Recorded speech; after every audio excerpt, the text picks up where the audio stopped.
Hello everyone, welcome to Q Physics Academy.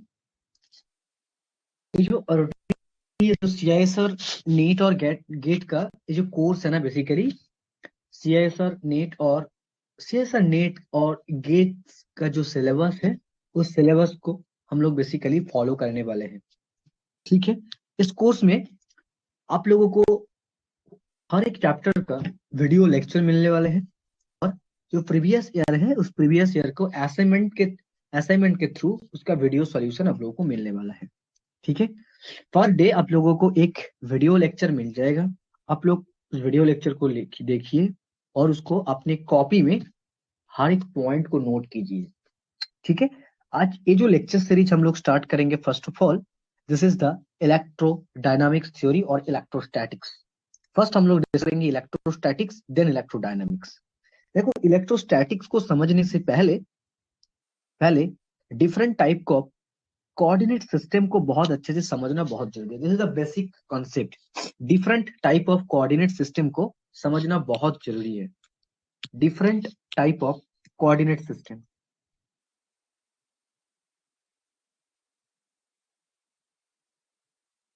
Different types of coordinate system.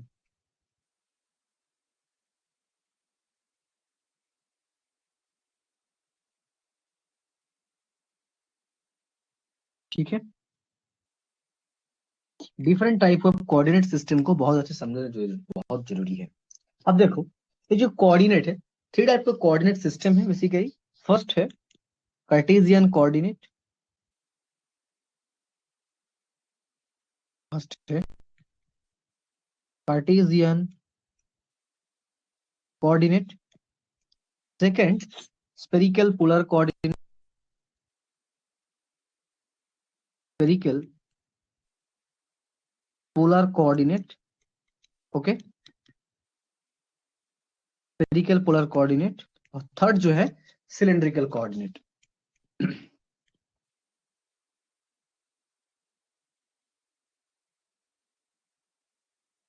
Cylindrical coordinate.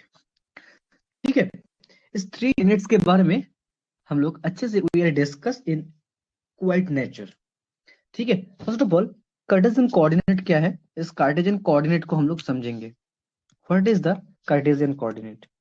Basic से हम लोग का lecture start हो रहा है। कार्टेशियन कोऑर्डिनेट,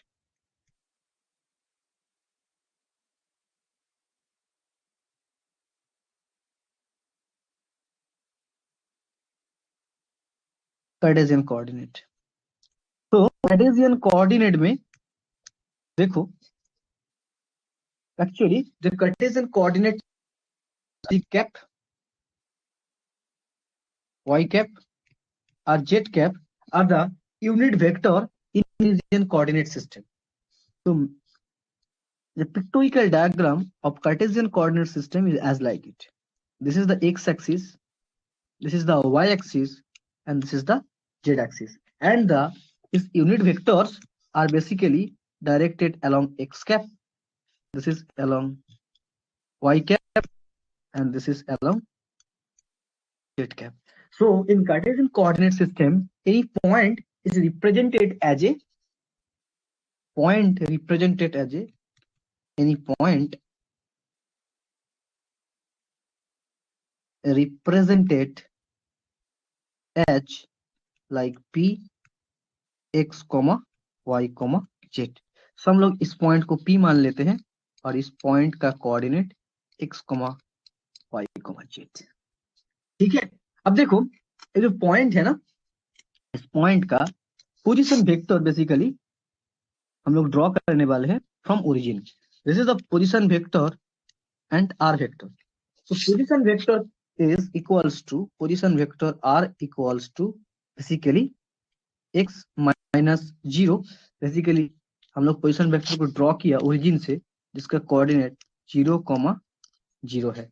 ठीक है, सो x माइनस 0 आई कैप प्लस y माइनस 0 जे कैप प्लस z माइनस 0 के कैप।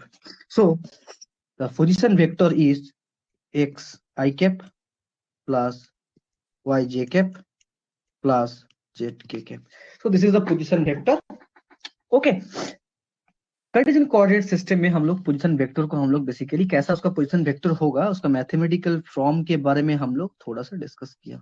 बहुत ही इजी है, हम लोग बेसिक से स्टार्ट किया। अब देखो नेक्स्ट, ये जो पोजीशन वेक्टर है, इस पोजीशन वेक्टर का मैग्नीट्यूड क्या होगा, इस पोजीशन वेक्टर का मैग्नीट्यूड क्या होगा बेसिकली वो भी हम लोग समझेंगे। Magnitude it's equals to root under x square plus y square plus z square.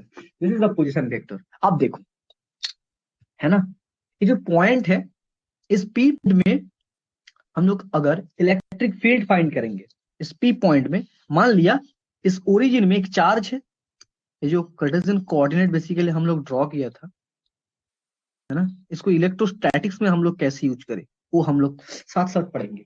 अब देखो इस पॉइंट में एक ओरिजिन में एक पॉइंट चार्ज क्यू, इस पॉइंट चार्ज के लिए बेसिकली जो पॉइंट है ना पी पॉइंट, इस P point x y z, इसमें हम लोग इस पॉइंट में इलेक्ट्रिक फील्ड फाइंड करेंगे। What is the electric field? So electric field का जो फॉर्मूला होगा equals to 1/4 pi epsilon naught q upon r square r cap, है ना। This is equals to 1/4 pi epsilon naught equals to r cube r vector. Why? Because r cap equals to r vector upon r, magnitude of this vector. So देखो इस point में electric field हम लोग find किया, तो electric field का expression को हम लोग थोड़ा सा मॉडिफाई करके लिखेंगे 1/4 pi epsilon naught q upon r cube, that's means x square plus y square plus z square whole upon 3/3 whole to the power 3/2, है ना। आर के प्लेस में उसका मैग्नीट्यूड को हम लोग पुट किए। नेक्स्ट यहाँ पे हम लोग आर वेक्टर को पुट करेंगे, तो x i cap plus y j cap plus z. Okay, so this is the electric field. हम लोग कार्टेशियन कोऑर्डिनेट सिस्टम को यूज किए और कार्टेशियन कोऑर्डिनेट सिस्टम को यूज करके हम लोग इलेक्ट्रिक फील्ड को फाइंड कर लिया। देखो कार्टेशियन कोऑर्डिनेट सिस्टम को यूज करके हम लोग इलेक्ट्रिक फील्ड को बेसिकली फाइंड कर लिया। नेक्स्ट हम लोग देखने वाले हैं length element in Cartesian coordinate. Length element Cartesian coordinate system में लेंथ एलिमेंट क्या होगा, लेंथ एलिमेंट बारे में हम लोग स्टडी करें। लेंथ एलिमेंट,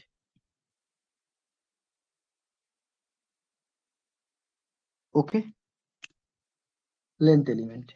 लेंथ एलिमेंट देखो फर्स्ट जो हम लोग देखने वाले dlx, dlx along the x direction, this is equals to basically dx I cap, okay.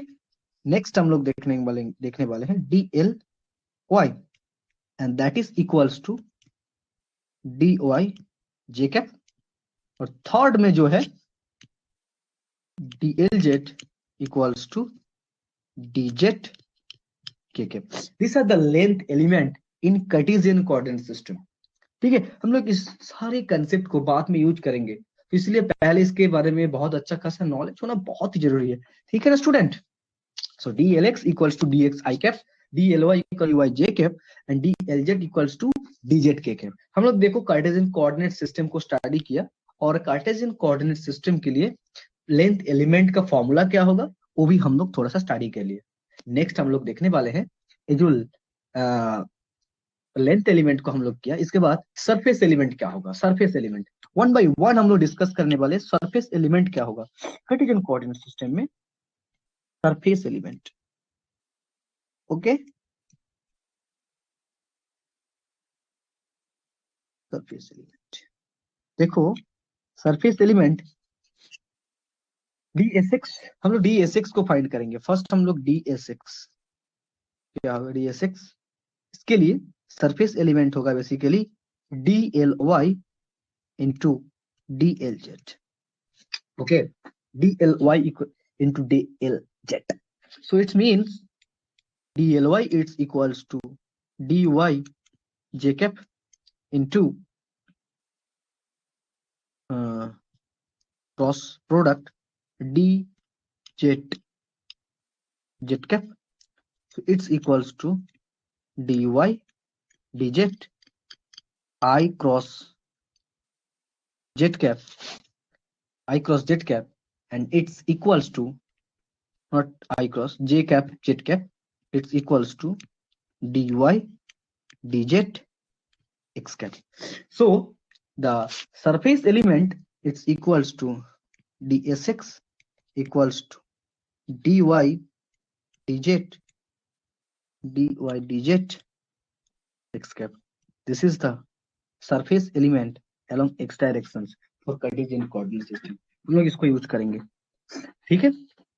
Next देखो, सेकंड में जो है dxy, similarly dsy equals to basically होने वाले हैं dx dz y cap, third dsz equals to dx dy dz। सारे surface element को study किया इन कार्टेशियन कोऑर्डिनेट सिस्टम। नेक्स्ट हम लोग देखने वाले वॉल्यूम एलिमेंट। वॉल्यूम एलिमेंट के बारे में हम लोग स्टडी करेंगे। इट्स इंपॉर्टेंट, सारे कंसेप्ट बहुत इंपॉर्टेंट है, वो आगे जाके काम होने वाला है। Volume element,